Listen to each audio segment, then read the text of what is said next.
Welcome to this introduction to LabVIEW. The installation process this year is completely different, so I wanted to call it out. We're using the new ANI package manager. There's a link here to the WPI Lab docs on it. You'll be greeted with screens that look more like this, quite a bit different than the older installers if you've seen them before. And so the agree licenses and review. There are two softwares you can install. The install LabVIEW software for FRC, also the LabVIEW FRC game tools. Once you're done with that, let's talk about coding in LabVIEW. So when you're coding in LabVIEW, you have each VI is synonymous to a function, and that will control the flow of the program. It's broken down into two parts, the front panel and the block diagram. The front panel looks like this. It's got a gray gridding. You can have various controls into it, such as a push button, a selector, and this is again a push button. This is actually a picture of robot main. You can also have indicators. These are outputs from your VI, which you can either use to help you know what's going on inside the program, or pipe to additional other VIs. On the block diagram, you have access to those controls as coming into your software, and I'm able to wire from these into what I'm trying to do, as well as your indicators, but since they're output, in this case I wire to it. Notice the little where the arrows are at. I have these set up to not view as icons, so they're collapsed, and this one is viewing as an icon, so it's a big square. Collectively, these are called terminals. Okay, so then a quick demo, I'm going to show adding controls and indicators to a VI. And to that, I'm going to use a blank VI. I use Control-T, that splits the window. I didn't mention earlier, I've got key press running down here in the corner that will show you the different shortcuts I'm hitting and allow you to know what I'm doing. I'm going to try to avoid any of my customized macros, so that everything I'm using is purely in LabVIEW itself. You can have the controls palette always visible as a window. Personally, I get annoyed with it always being there, and instead of having to do that, I always right click to get it. So let's say, for instance, I wanted to write a function that took two numbers and added them together. Well, I need to be able to take those two numbers in, so I want numeric controls. Let's call one X, and we drop another one and call it Y. And notice that I'm automatically given the terminals on this side, and I want an indicator for the output, and we'll just call it X plus Y. Oops. LabVIEW distinguishes between the enter key and the return key when you're doing string editing for a new line versus I'm done. Okay, so I got these two, and the way LabVIEW works is it is a data flow program. So I've got my two numbers, and I want to add them together. So I'm going to go to my functions palette. Notice I'm on the block diagram, and I right click and I got a completely different set. Under numeric, I have the option to add. Let's drop that into place, X plus Y. Take the output of the two and plumb it here. And since I named them X and Y, it just happens to be the same two inputs that it takes. And I can put two different numbers in here. Run my program, I get 5 out. Perfect. I'm going to go ahead and not save that. And let's go back into PowerPoint. So LabVIEW follows a data flow model for running VIs. A node executes only when the data is available at all of its required input terminals, and a node supplies the output after it is finished executing. So in this example, I couldn't tell you which of these inputs is going to be read first, but I can tell you that the addition will be executed before the subtraction, so that I always get number 1 plus number 2 minus 50 in the result with no initialization ordering issues. So with that, I want to jump into a demo using the actual FRC framework, reading a joystick, and using it to set the drive motors. So let's jump over that. We're going to create a new RoboRIO project, and I want to put it with my other files for this year. Actually, let's browse and make a new folder there. I'll call this the example. select folder. And I have a couple of options. I have arcade drive and command and control. For starting out, I would recommend you start with arcade drive. I actually personally don't like the command and control.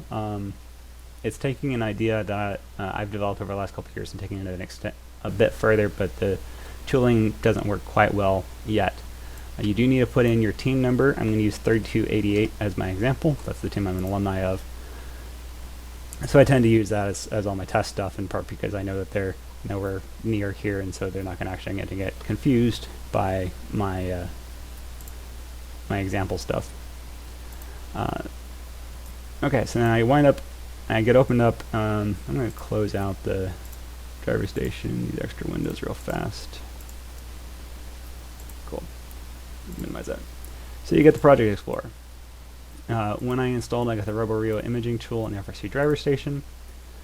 The imaging tool you will want to open up, and it should find your RoboRIO, and you want to format it.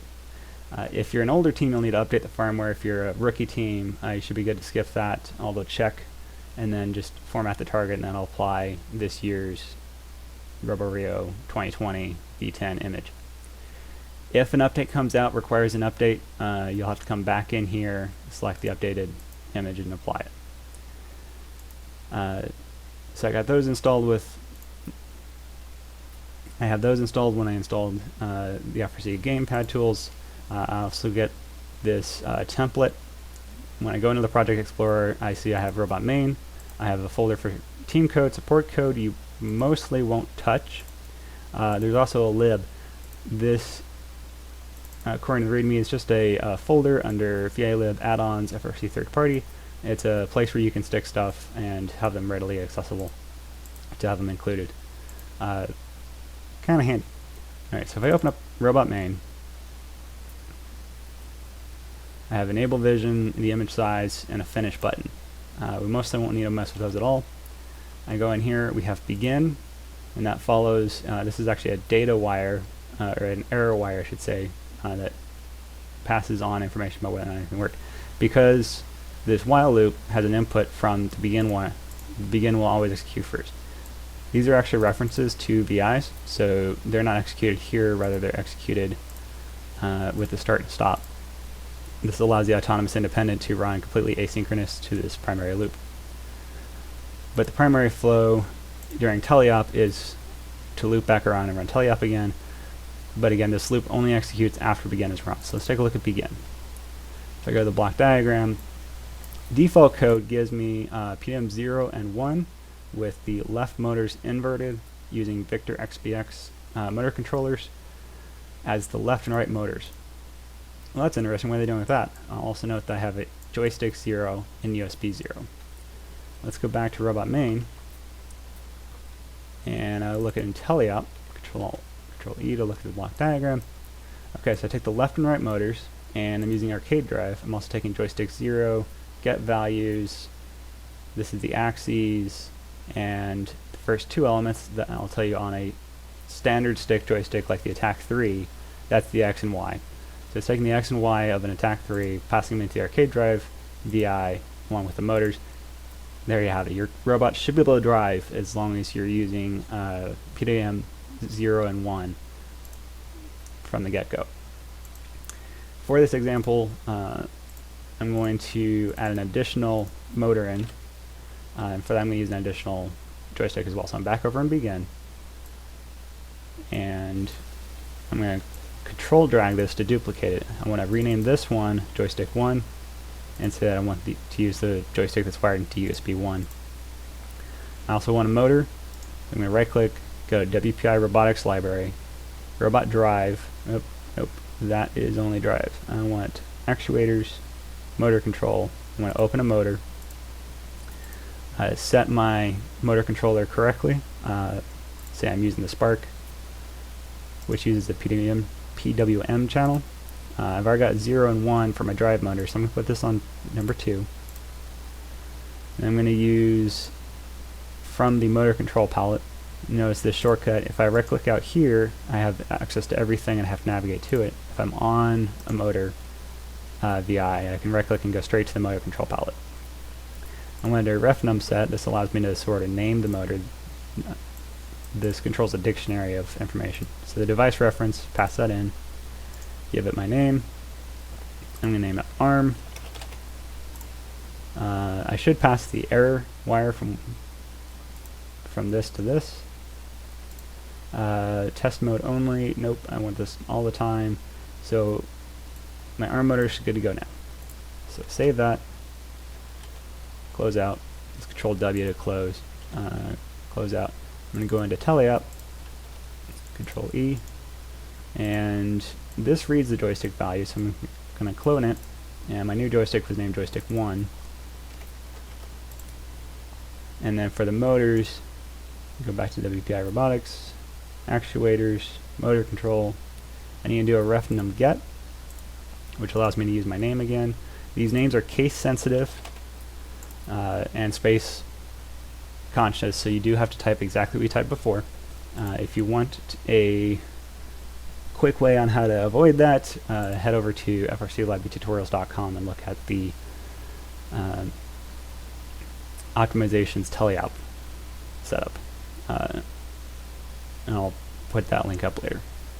Alright, once I've got the dev ref, I can go to the motor control palette and say I want to set the output,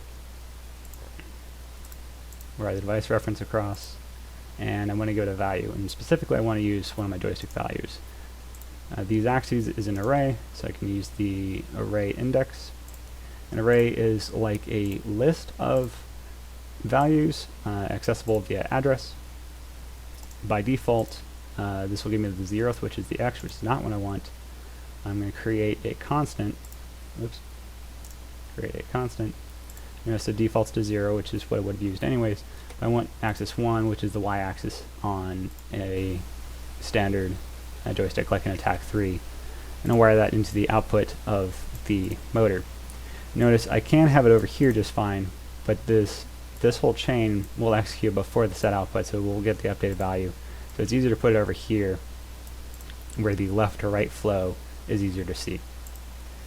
I can even highlight that region of code and press the diagram cleanup, and it will specifically clean up that little area, make it a little nicer and neater. Keyboard shortcut for diagram cleanup is Control U.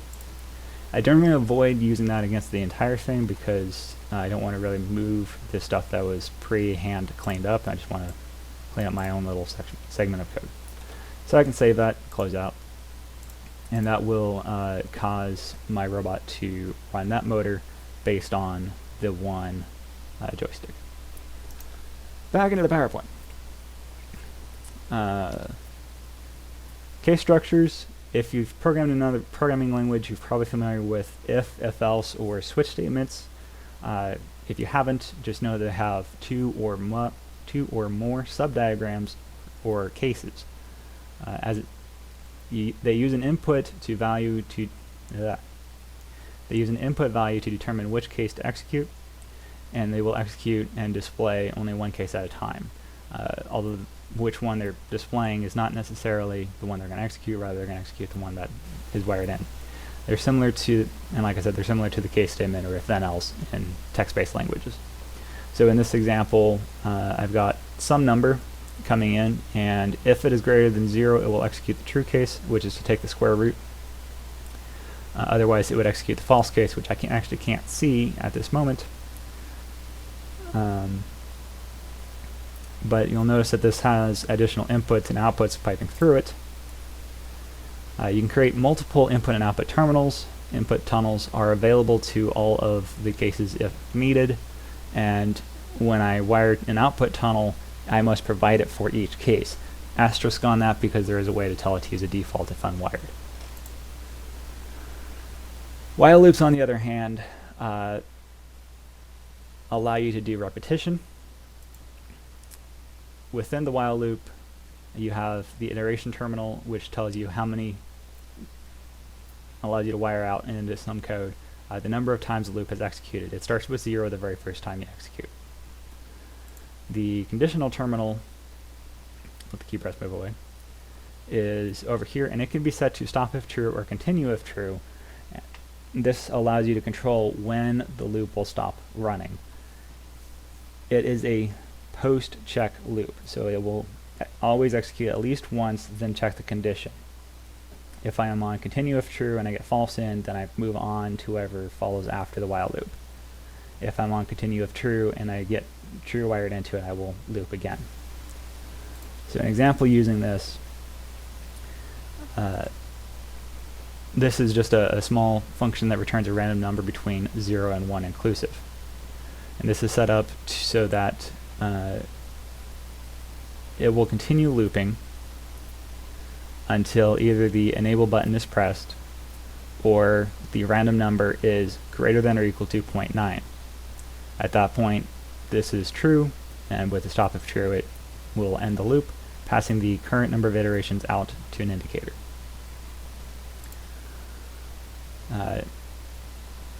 And it will only pass that out after the loop terminates. This is one that people oftentimes get tripped up on when they try to have two different loops stop on the same condition, but this will only get the last value of I after the loop is finished.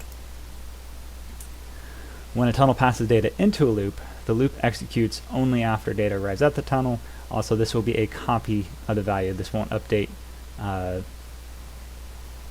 I'm running more. Rather, this loop will wait until I get the value in.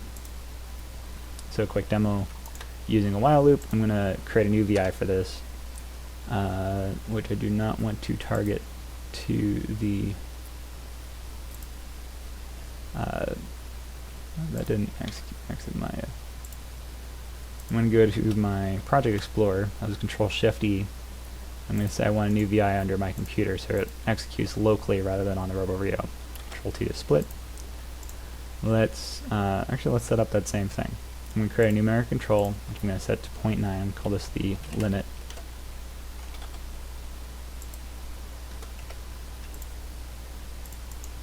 And I'm going to take my while loop and I'm going to wire this in so it's a input. Oops. Get the random number. Quick drop is available via control space. So the random number between, it gives me 0 to 1, and if I use Control H to give me context help for additional information, it's inclusive of 0, exclusive of 1. So I can get up to 0.99999, but I won't ever get actual 1. And so if I say, okay, it has to be greater than or equal to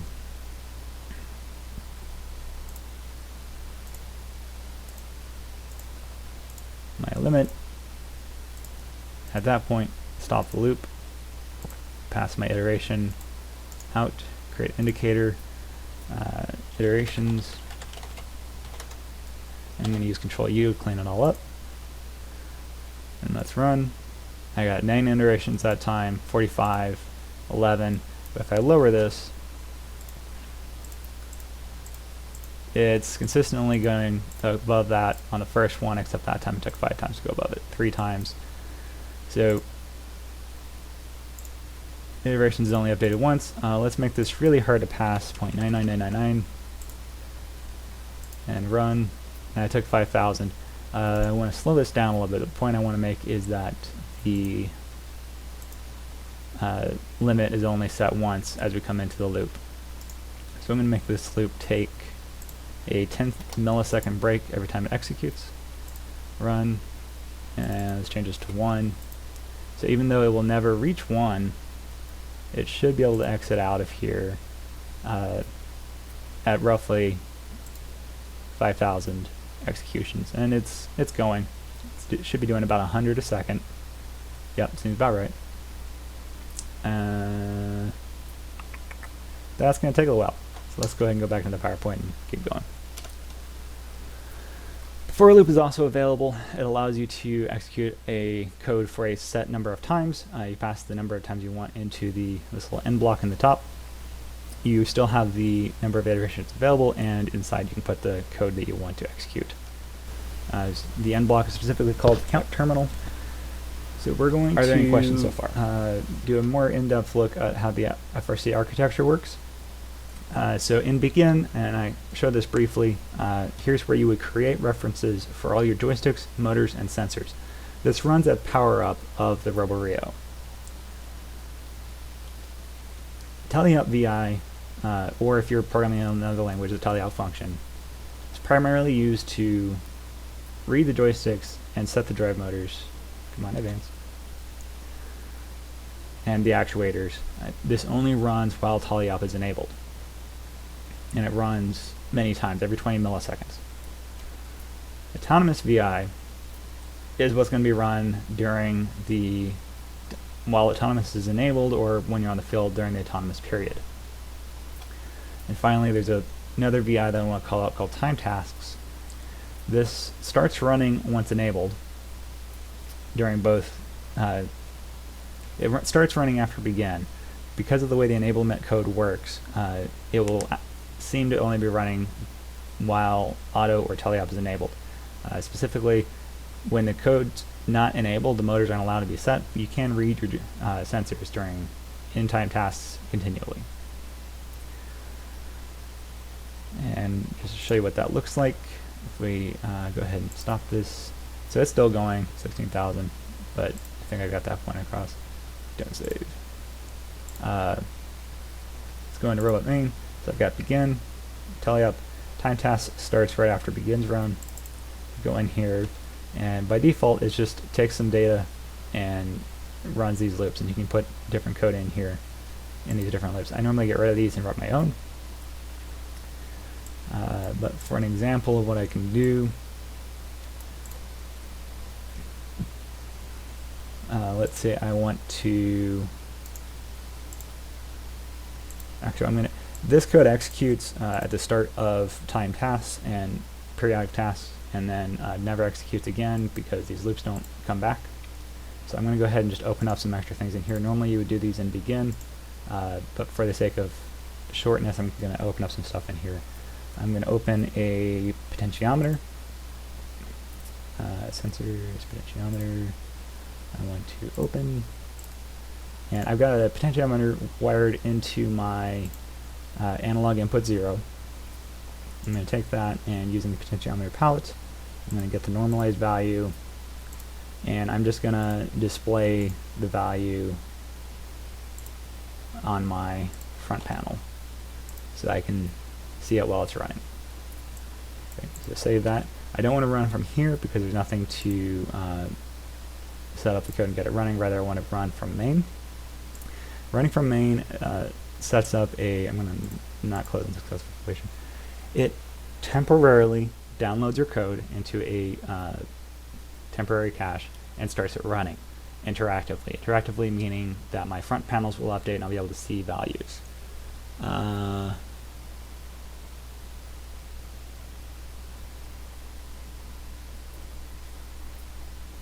Okay, yeah, that's cool. That's just saying I had some other VIs running that it needs to clear off before it can run this. Waiting for the target to respond. That's not a good sign. Okay, it's going. And it's deploying everything. When you first run the program, it will take a while, like it is here. If you stop and rerun from main, it will skip deploying everything that's already deployed, although it'll pass by on the list, and it'll be much faster. And this is very useful for when you're trying to debug your code. You can stop and redeploy and stop and redeploy, and deployment completed successfully. Cool. I normally like to have this close on successful completion checked so it just goes away as soon as it's done. If it errors, that will stay open and I'll be able to see the error message. Go ahead and close that. Alright. Now all of my diagrams just switched to being solid gray. Also, my periodic tasks started running. Because I'm running interactively, I can also get a probe and see what is happening inside the loop. So I'm seeing this value come through. If I go to the front panel, the same value is displayed there. So I'm going to go and get rid of that. And let's bring up the webcam viewer. So this is my potentiometer. And I've got it wired into analog in 0 such that I have the ground, 5 volts, and signal. Let me hold this in a different way. Okay, so I've got ground on black. The other side of the potentiometer is my 5 volts, and so my signal is, and I did this poorly when I made this, but it's the red wire. So I arranged this so this goes into the signal on my analog in. So now as I turn this, the value goes up to 1, and it goes down to basically 0, 0, 0, 1, 0 something. And I realize that's probably not the best view, so I'm going to go out to main. I'm going to finish, so as to stop all the code. And let's replace this with let's do a gauge. Now my range is only 0 to 1, so I'm going to go into the properties of my gauge, scale, maximum of 1, okay, and if I rerun from main, I didn't save periodic tasks, so it's going to ask me to do that, and then very, very quickly deploy everything, get it running, close out. Okay, so now as I turn the potentiometer, you can see it adjusts my gauge there.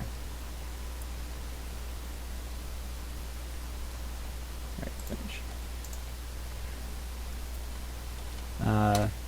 So that's running from main. That allows you to interact and see different values, debug stuff as you're going.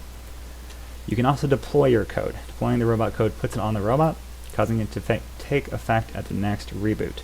And the way you do that, you can go into the Project Explorer, and you can open up your build specifications, and say you want to build it. Before deploying it, you should build it, so you have the updated stuff in the build. If I click build,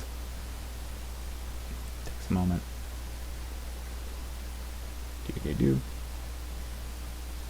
The build is doing a compile. It's boiling it down into the machine code that the RoboRIO actually understands. If you're running from main, that's done dynamically, but if you're doing a build of your build specification, then it does it at this moment. It kind of does it permanently, so it's available for multiple downloads. And so it's calling and compiling. Waiting. Come on. We'll leave that compiling for a moment and go ahead and go talk about some of the other ways you can get code down onto your robot. So there's deploying, which puts it on the robot to take effect at the next boot. And there's run as startup, which puts it in that temporary location that running from main does, but starts it running. Now it runs it non-interactively, it runs it headless, so your controls and indicators from main won't update. With that being said, okay, so this is done. So I can deploy. And if I open up my driver station, it says I don't have any robot code. If on the other hand I run a startup, bloop, give it a moment, I've got robot code. Now because I deployed, if I were to reboot my RIO, I would have robot code after a reboot as well, and I can do that using the reset button just by tapping it. I guess if we have rookie teams in the room, they've probably never seen a RoboRIO before, so let's bring up the webcam, unplug some of my sensors, and hold it up for you to see. I'm going to unplug my cameras too. Okay, and I've got an encoder wired in as well. So this is your RoboRIO. Ignore the label on it. That's from, I borrowed this from work. So you can tap the reset to reboot it. You can also use the user button as an input. And you've got your DIOs on this side, your PWM signals on this side, analog input here, and then if you have any relays you're trying to control, like the switch for the old compressor, which if you're a rookie team you won't even have the parts for, you can use those there. I'm going to re-minimize that. Okay. So I think that pretty much covers deployment. Control right click. Are there any questions there?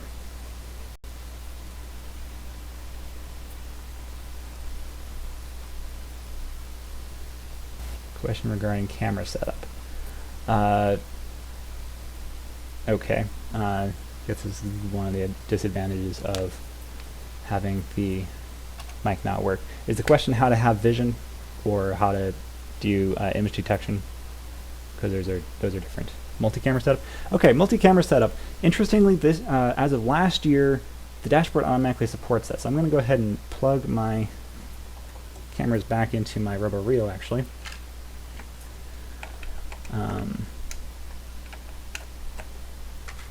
And when I open the driver station, I also have the default dashboard open up. First tab has this option, and I need to have code. I have code. I don't have to be enabled. But let's see if I say I want a camera. Okay, not detected. Server waiting.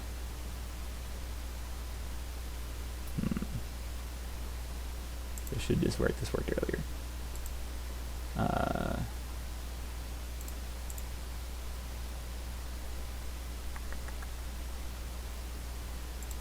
that says that's 819.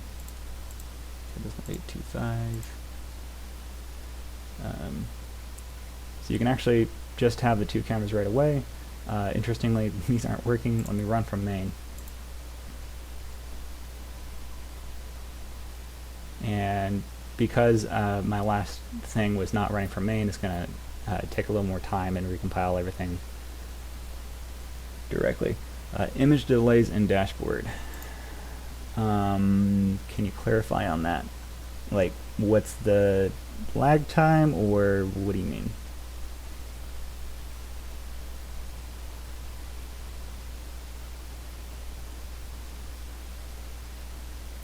Lag time. So all of this is going over the network. You are limited to 4 megabups. That's 4 megabits per second. So you want to make sure that whatever your was it 4 or was it 20? Bring up the game manual and look real fast.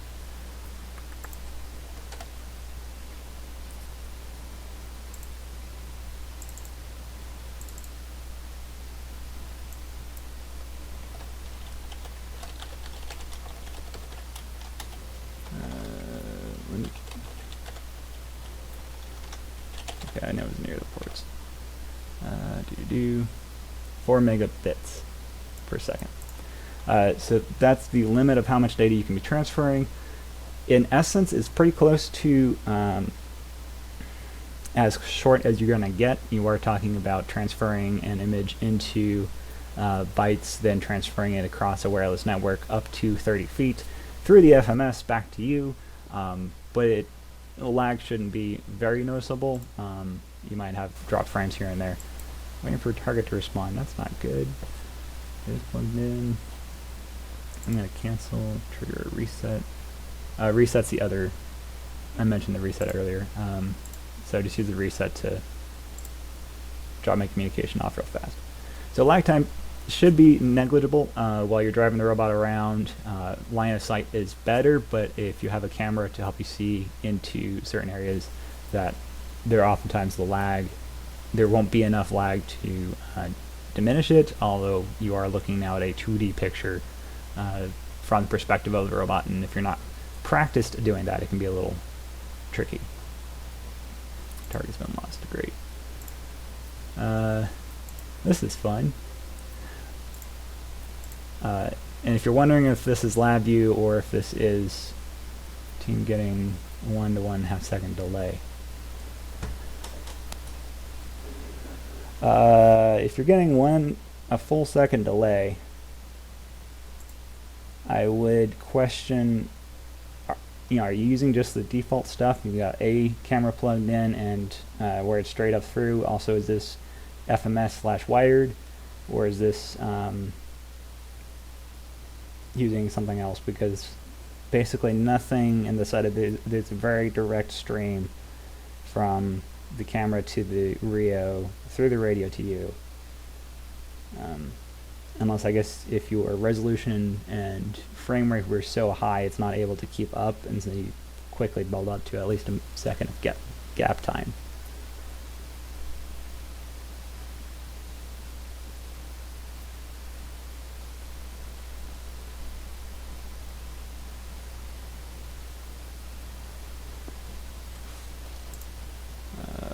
For the multi-camera things, it's working now. This green is because this camera likes to have auto white balance on, and it kind of doesn't work very well. Standard first camera and wiring scheme. USB camera or the D-Link IP camera. USB. That shouldn't happen, as far as my understanding of how this all works. That should never happen. So I would say reach out to the NI help desk on that issue. I definitely don't. If you're seeing that consistently, definitely don't go to competition without a reliable camera. NI help desk. Let's see if I can actually in the manual. I should be able to. Nope, of course not.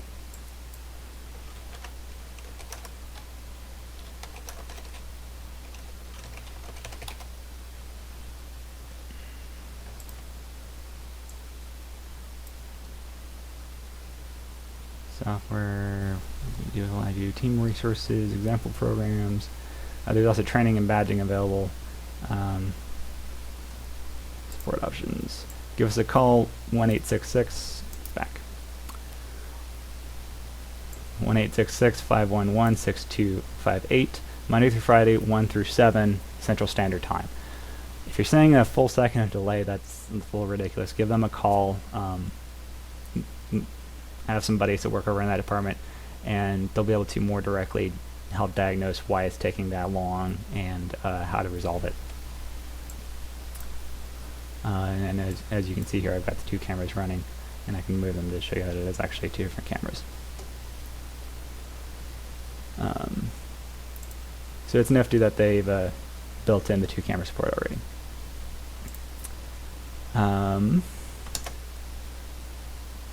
Shall we move on? So when your robot won't compile, or your robot code won't compile and it won't let you run, and you have this broken run arrow, that means that either main or one of its sub-diagrams is broken. And if you click on it, you'll get the error list that'll tell you exactly which VI it's complaining about and then what types of issues it is. If you click Show Error, it'll even take you to it. So in this case, I've got two different terminals of different types. You might also have lots of things have required terminals. For instance, if I drop I need to stop to be able to do this. Not you. Let's go here, finish. If I go into time tasks and I have this stop condition unwired, now I have the broken one, and I have a broken wire. I also have an unwired. So that gives me a broken run arrow. Control B can clean up broken wires, but this is still unwired and it is required to be wired. So I have to give it a constant or a control, and now we're good to go run again. So that's an example of something you might need to track down. If you click on the broken run arrow, it will show you. You can also have issues if you wire different types together. For instance, a Boolean control to a string indicator. LabVIEW will not automatically convert that for you, although there are conversion methods you can insert in between there to tell it how you want it to convert them. You also can't wire a control to control, and that type of things. Wires can have multiple outputs, but they must have one input. A required block diagram terminal is unwired. That can happen with the WPI library nodes. For instance, if I didn't wire this port, that would be broken because I'm required to give it at least where it's at. If I hover over the context help up here in the corner, if it's bolded, it's required. Just make that quick. And if I open this up, it says sub VI open potentiometer open required input analog channel is not wired. Double click it, it shows me exactly which VI I didn't wire. Or a sub VI is broken. This will happen a lot. Main can't run if begin is broken, and it also can't run if teleop is broken. If you've written your own code and put that inside of begin is broken if that subcode is broken. As far as correcting data flow problems, one thing you can do, and be careful of doing this around code that affects how it drives. I'm going to close out of that. Fix this error. You can do highlight execution, you can single step, and you can do the probes. I mentioned the probes earlier when I was doing the running interactively. All of these only work when running interactively, so I have to run from main. Yeah, I'll save those changes. Bloop.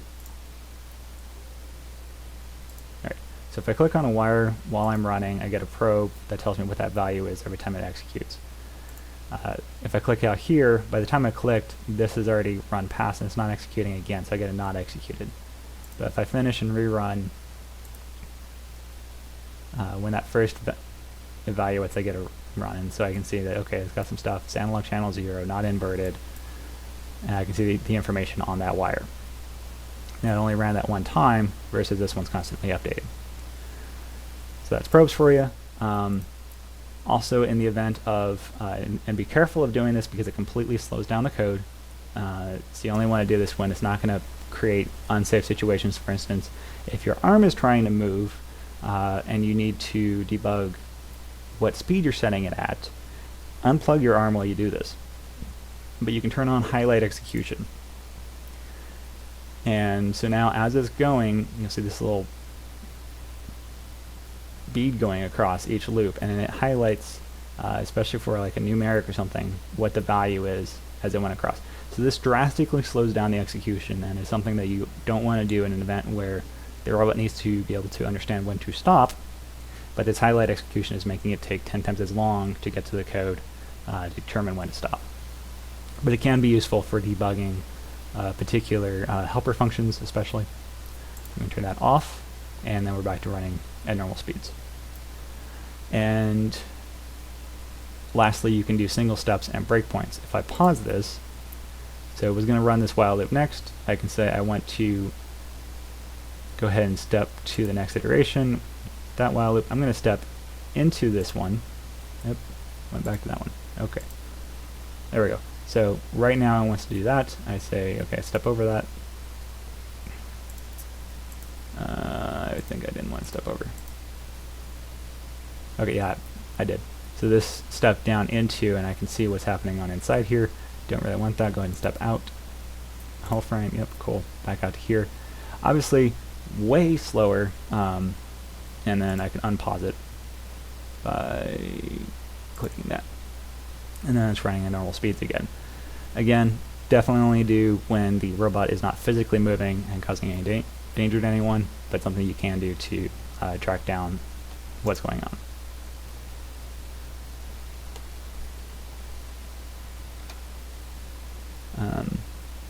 So things to think about when you're trying to correct the data flow.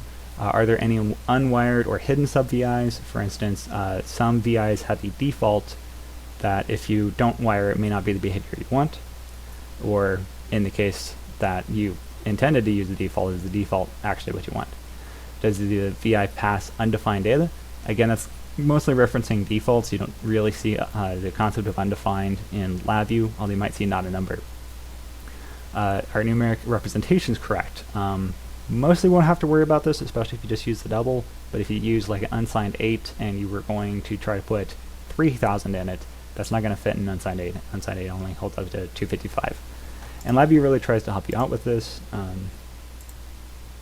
with those types of errors, by just having the information available. If I go to numeric and create a constant, by default, the representation is an I32.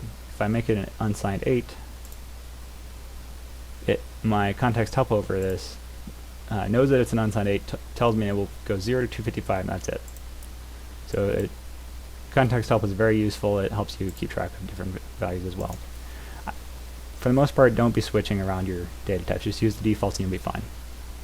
Are nodes executed in the correct order? This goes back to data flow. I can't assume that this loop is going to happen before this loop because there's nothing out from this loop to that loop. However, if I were to wire from this one to that, now this loop won't execute until this one finishes. And since it's got a false constant, this will never execute.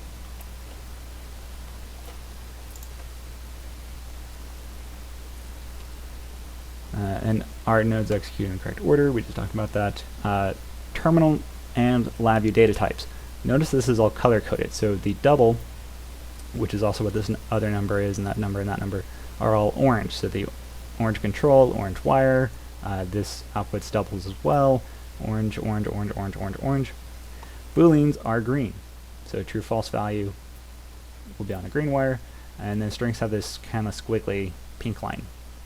You can see thicker lines, oops, in the event of, I don't have a example of this. This boxy line is a cluster, and hovering over it with the context output has that show up and tell me exactly within that cluster.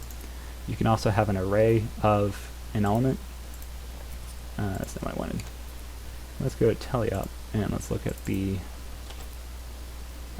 notice this is the double data type, but this is an array of the double, so it's a little bit thicker to indicate that it's more than just one.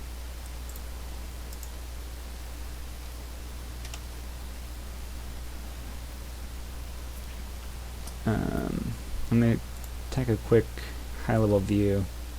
Yep, cool. Data feedback in loops. Concept of having information carry from one loop iteration to the next.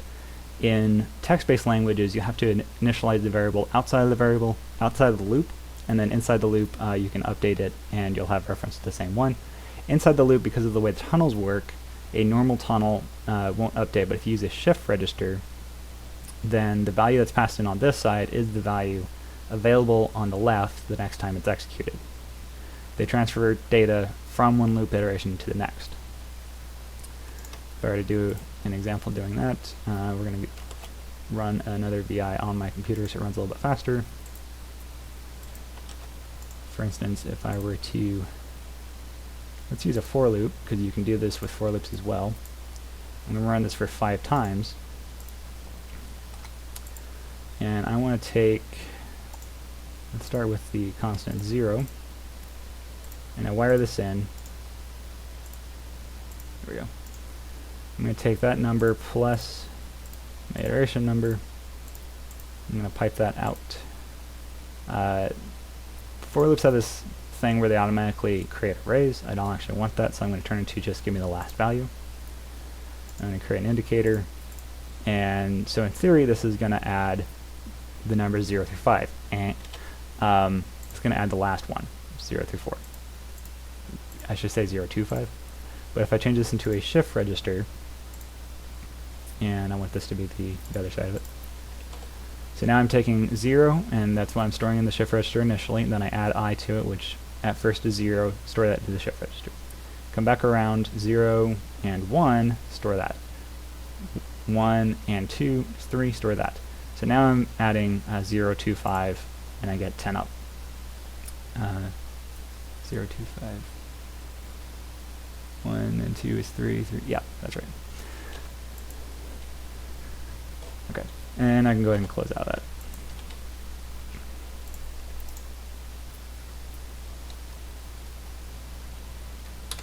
As far as documentation goes, documentation is key in any programming language.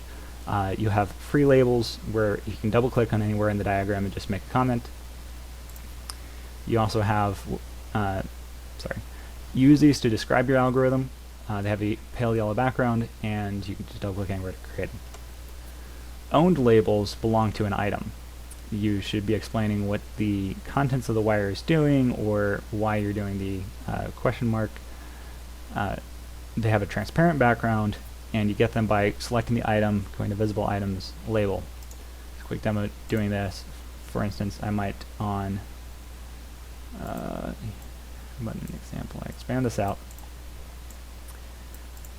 We're going to go visible items label, and I can't change this one because it's locked to the VI name, so I'm going to turn that off because it's not very useful. Rather, I'm going to place a free label and say my operator joystick. And free labels actually have a locking mechanism, so I can click here, grab that arrow, and say tag to that. Now if I move this around, it keeps that arrow pointing at it. I can also do a label on the actual wire, so visible items label, and I like to use the greater than sign to indicate direction, and I might say the y-axis. So I have the y-axis going into the motor output from the operator label, operator joystick. So this helps me, either me next year or somebody else is trying to help me very quickly see what's going on with the code a little bit better. And finally, there's the concept of this subdiagram label. and I didn't move this very well. But on a case structure, it has this yellow background and allows you to put information in. And on the while loop, it has a gray background like the rest of the loop. So if I were to go into here, so this got this free label of 10 millisecond tasks go here, 100 milliseconds. I'm going to do visible items, subdiagram label, and I can add update potentiometer. So that's what this loop's doing. Now, and this also has a Snyder label available, which I can change to be, let's have this one be the potentiometer loop.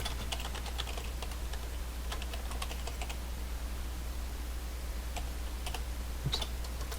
And let's change this one to display value. So this is the potentiometer loop, and this is what it's doing. That helps me quickly read my code because of the English readable stuff. Outside of your code, there are white papers that are written by various teams in an I. For instance, there's one on the IR-based line following from 2008. This is quite old, however, this is just one I have a picture of. There are ones on vision tracking for just about every year we've done a vision target. I haven't looked yet, but there probably is one about this year. Any questions about the documentation or anything so far? Also, how much time do we have left? Is the couple of keyboard shortcuts I was using, Control-U to clean up, right-click to get the palette. We'll add the Control-R, runs the current VI, so if you go to main and then hit Control-R, that can be useful, and Control-T to split the window. There are more keyboard shortcuts available out there, and I believe I have a list on LabVIEW Tutorials website. If I just quick drop a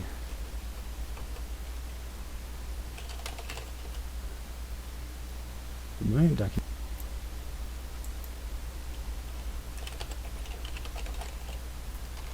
Spell this right.